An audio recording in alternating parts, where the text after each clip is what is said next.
The state of our filthy air is a public health emergency. PM 2.5 is the most harmful pollutant to human health.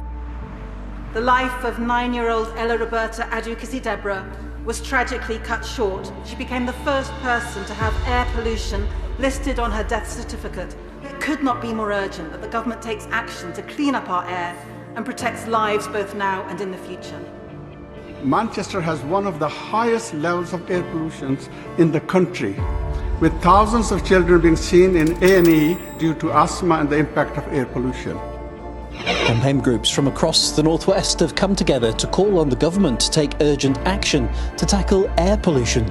I want people to stand up because change doesn't come uninvited, it only comes when people stand up and demand it.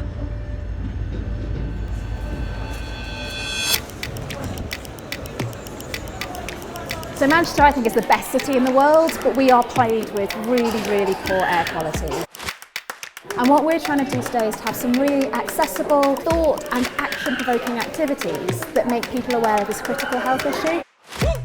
We've been joined today by campaigners, community groups, academics, clinicians and by members of the general public who want to learn more about the impact air pollution is having on their lungs, but also what we can do to make sure that the next generation don't breathe in this toxic air. The younger generation is the one that gets affected the most from air pollution because our lungs are still growing, they're still developing, so we're at the highest risk of lung conditions.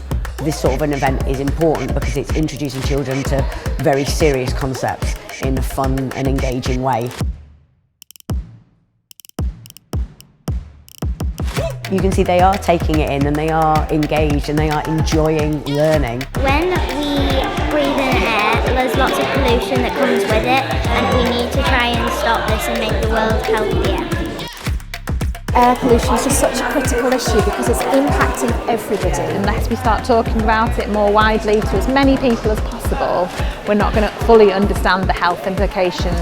We need to have effective policy change, and so the more people that are aware of it, the more likely this is to happen.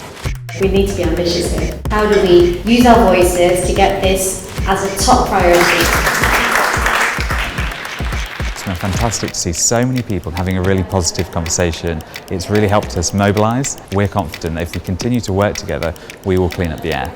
Change only comes when we stand up and demand it, and that's what we need to do. We just need to stand up and demand change, and eventually it will come.